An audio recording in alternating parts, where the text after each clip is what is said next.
amigos? ¿Cómo están? Muy buenos días. Bienvenidos a una edición más de Chámbara Empresarial para el día de hoy, miércoles 4 de septiembre. Bien, el día de hoy vamos a tener un programa muy especial. Vamos a hacer un análisis económico de la región La Libertad, cómo se le ha ido en los 7 meses. De inmediato vamos a comenzar el programa. Entonces, ya está con nosotros en los estudios Francisco Huerta, él es gerente del Instituto de Economía y Empresa. Con él vamos a hacer un análisis de la economía en La Libertad. ¿Cómo nos está yendo en estos primeros 7 meses en un país que económicamente no está yendo bien? Que la percepción del PBI que se había anunciado a inicio del 2019 ha caído hasta el 3%, y por ahí indican algunos que va a seguir cayendo de acuerdo a la coyuntura que se está viviendo y a la guerra comercial que hay fuera. Vamos a dar la bienvenida a don Francisco. ¿Cómo está? Buenos días, bienvenido a Chámbara Empresarial. Buenos días, Miguel, gracias por la invitación. Don Francisco, una economía para hacer un análisis global, para después entrar al tema de La Libertad, para que la gente conozca. Una percepción muy importante de lo que está pasando en la economía, mucho más allá de lo interno, es el factor externo, lo que está jugando con el PBI del país, ¿verdad? Sí, para graficarla, no es usual y no debería serlo que el producto efectivo de un país esté por debajo del producto potencial. Es decir, el PBI del país estaría pegado al 2,5, el efectivo, aquel que vemos estadísticamente, pero el producto potencial está en 3,5%. O sea, estamos creciendo un punto porcentual por debajo de lo que deberíamos crecer.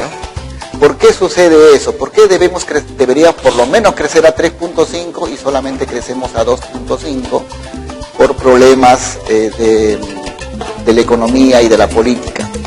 ¿Qué tiene que hacer ahí cuando eso sucede?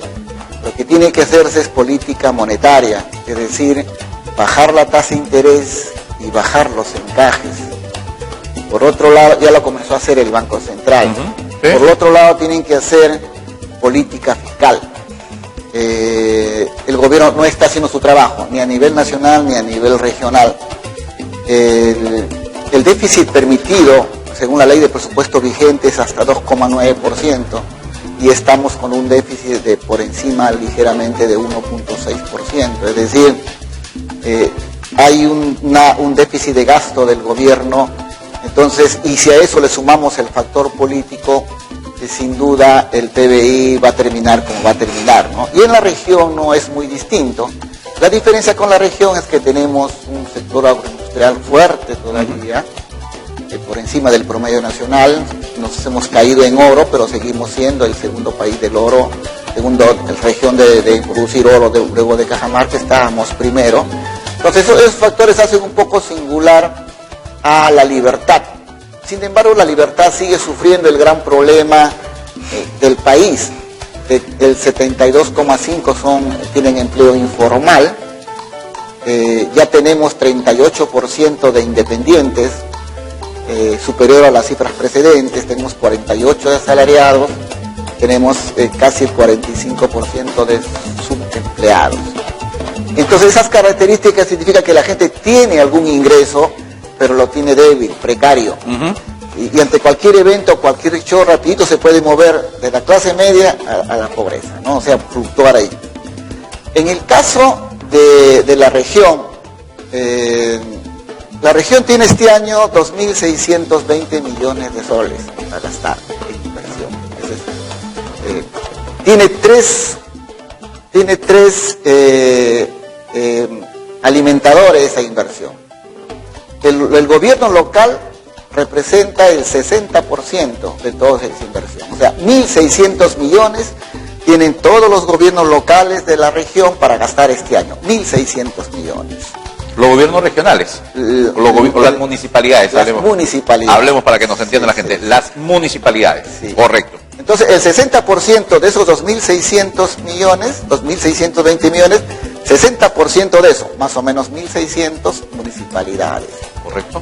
El 25% tiene el gobierno nacional y el 15% tiene el gobierno regional. Ese es el mapa de inversión en la región.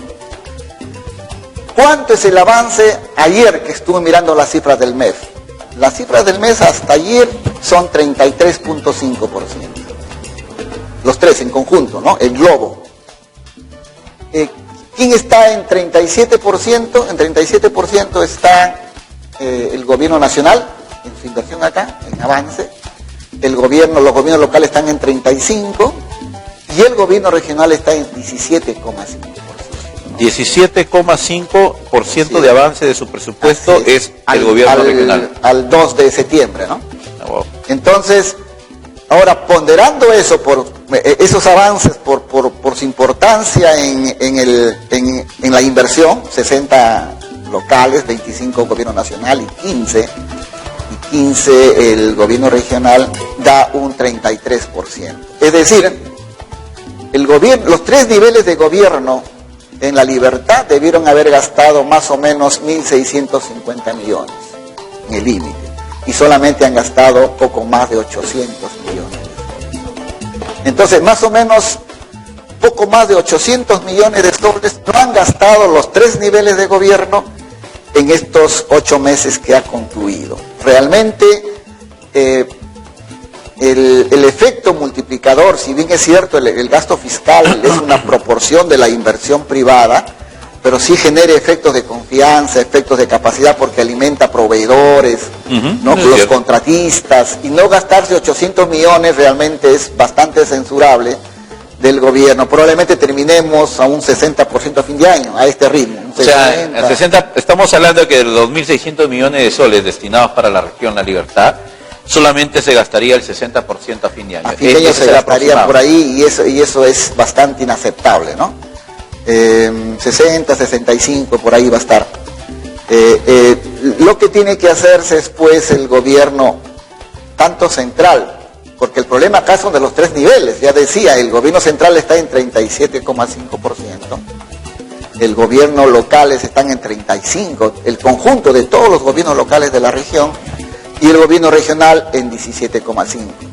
Entonces lo que tienen que hacer estos señores, con responsabilidad grande que tienen, es gastar y gastar bien, mejorar sus equipos, gestionar por procesos, porque los procesos son muy ineficientes, totalmente ineficientes. Ahora, don Francisco, analizando un poco más, atravesando un poco más la realidad. A ver, uno de los puntos principales que se había señalado y que era la inyección de este dinero es para la reconstrucción con cambios que se tenía previsto. Lastimosamente, esta reconstrucción con cambios no ha avanzado y nosotros desde el año pasado lo decíamos de que la capacidad para poder presentar los perfiles de proyectos juega un papel muy importante en cuanto al desembolso económico y a la facilidad y la rapidez con la que se pueda dar.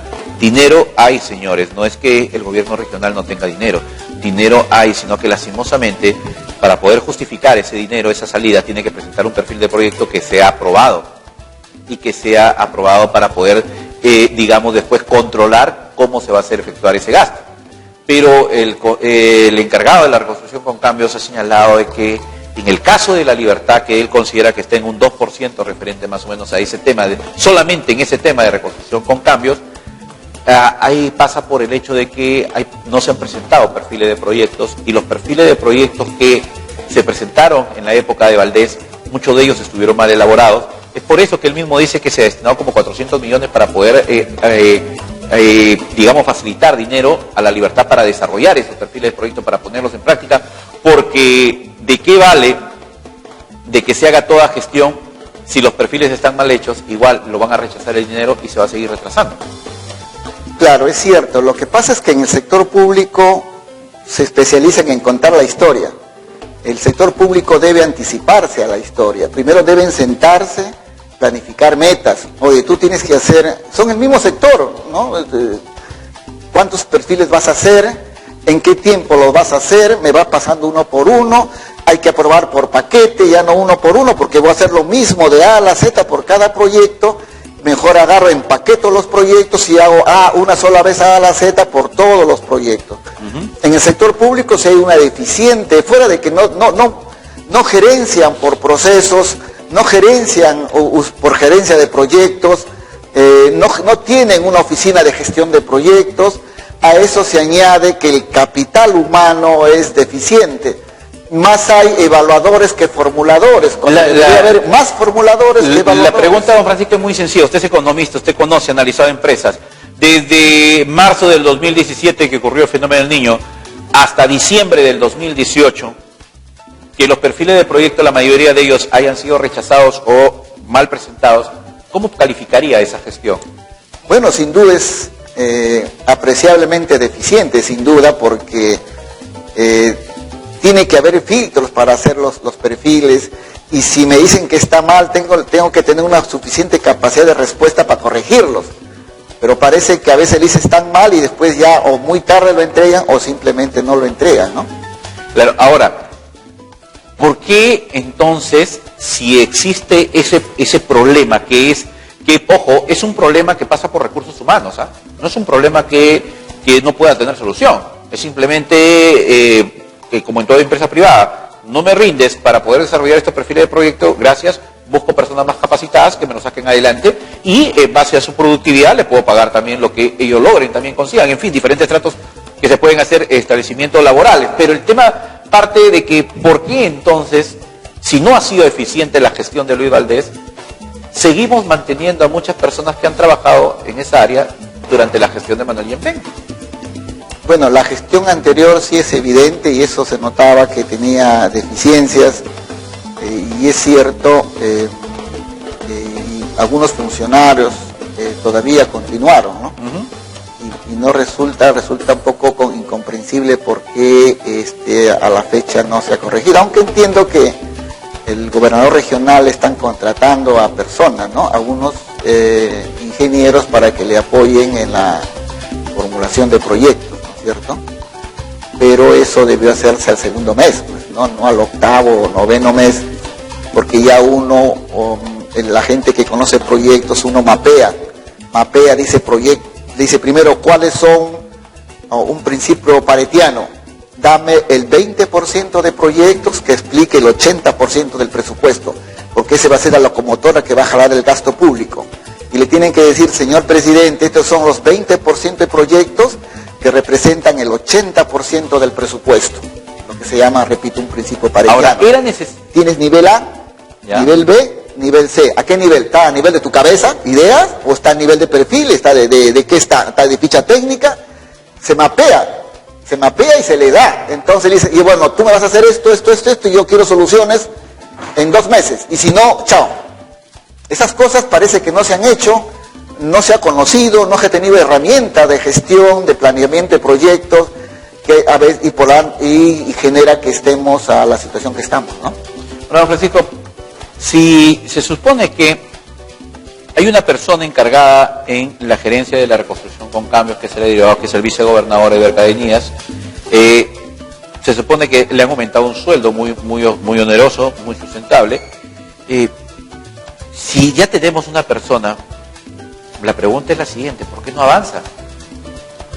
Claro, uno es que porque primero, si ya tienes una persona dedicada exclusivamente a eso, sí, que direccione, claro, que monitoree, que sea la cabeza, ¿por qué no avanza? Ahora, yo no entiendo por qué, y lo digo abiertamente, que el análisis debe ser técnico, lo que tratamos nosotros es de hacer un análisis técnico. Ahora, no se presentan los perfiles de proyecto correctos, se están modificando los perfiles de proyectos, se están corrigiendo los perfiles de proyectos. ¿Esto qué ocasiona? Ocasiona que simplemente el dinero no venga en el tiempo esperado y se retrase. Y así como se retrasa las obras, se retrasa también el inicio de obras, se retrasa la supervisión y todo se va corriendo y por lo tanto la libertad no despega. Va a llegar un momento en que va a despegar porque va a coincidir en que ya estemos desarrollándose la mayoría de proyectos, pero eso va a ser un año. Pero la pregunta es, si supuestamente de la reconstrucción con cambios se tenía previsto de que las MIPE, las pymes iban a tomar parte de ello también porque genera fuente de trabajo, genera expectativas para estas pequeñas personas, empresas, ¿cuándo más van a tener que esperar? Claro, bueno, hay una persona, como bien dices, adscrita a la reconstrucción, claro, con cambios. Uno es que la persona primero debe conocer, y si no conoce bien los temas, rodearse de gente que sí conoce, y solamente dedicarse a dirigir y pedir resultados, ¿cierto? Y decirle, siéntense acá y no se paran mientras no terminen su trabajo. O si no, traigan su colchón y se sientan a descansar acá, piden disculpas a su familia, pero ustedes me trabajan. O sea, a una situación de emergencia que vive la región, hay que darle una solución de emergencia con un enfoque estratégico, porque si fuera situación normal como que la puedo hacer, ¿no? Me puedo descuidar y pasa, pero esto ya viene años. Claro. Ya que estamos gastando por debajo de lo que debemos gastar, eso tiene efectos malos para la sociedad, empleo, ingresos, y el tema que no se genera. Y el tema, como usted lo señala, el tema no es que se quejen las autoridades ahora de que no hay plata, de que no tenemos presupuesto, porque el problema es que ahora sí tienen presupuesto, ahora tienen dinero disponible, pero lo único que tienen que hacer es presentar un perfil para darle el dinero, y eso no lo hacen, y mientras no lo hagan, no le van a soltar el dinero, porque si lo sueltan el dinero ya estarían cometiendo actos ilícitos. Entonces, es ahí el tema importante que se tiene que tener en cuenta. Ahora, ¿qué tan difícil es para, por ejemplo, como otros gobernadores que tratan de manejarlo con asesorías externas que les permitan a ellos darle viabilidad a los proyectos? Claro, todos podemos coincidir en el objetivo. Lo que va a variar, lo que hace diferente a una gestión son las estrategias que siguen, ¿no es cierto? El camino que sigue.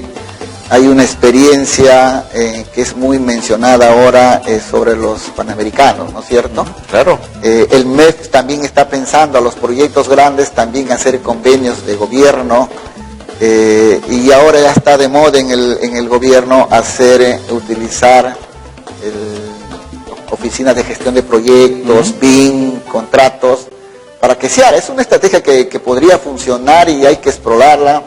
Eso ya está en el mercado hace varios años, lo que pasa es que en el país no sé por qué no optan, así como vengo hablando, repito, de blockchain como tecnología para matar a la corrupción, o por lo menos dejarla mal herida, no lo aplican. O sea, va a esperar que algo suceda para correr a decir, oye, blockchain, ¿no? Ahora, la otra pregunta que se hace la ciudadanía, y es muy clara y muy simple, y nosotros la volvemos a reiterar: los gobiernos regionales, las municipalidades, tienen la capacidad para poder desarrollar este tipo de proyectos que sean, digamos, una supervisión adecuada, porque la mayoría de los proyectos que han sido revisados por la Contraloría de este tema de reconstrucción con cambios están pasándole factura a quienes en su momento lo han manejado, han estado dirigiendo, bueno, como autoridades.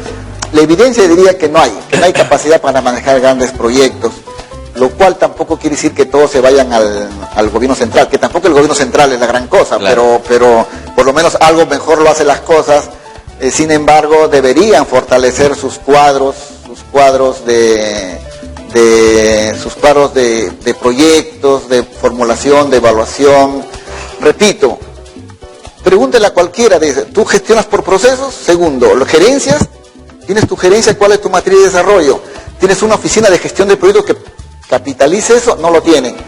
Tu gente, ¿cuántos perfiles tiene? ¿Cuántos perfiles me haces promedio en días hábiles?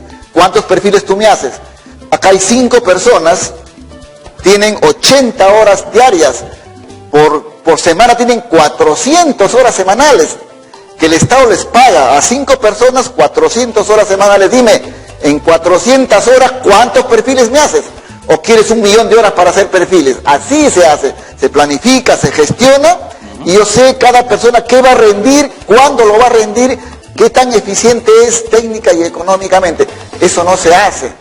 Se hace por voluntarismo, hoy avanza, estamos atrasados, el gobernador quiere, el alcalde quiere. Se tiene que poner a gerentes en las áreas de proyectos, porque una cosa es que sepa hacer proyectos, el perfil, el CIAF y todas esas cosas, el InvierteP, pero la otra cosa es que sepa gerenciar recursos, que tenga recursos financieros, recursos humanos, sepa amalgamar y aplique las técnicas que están en el mercado hace tiempo.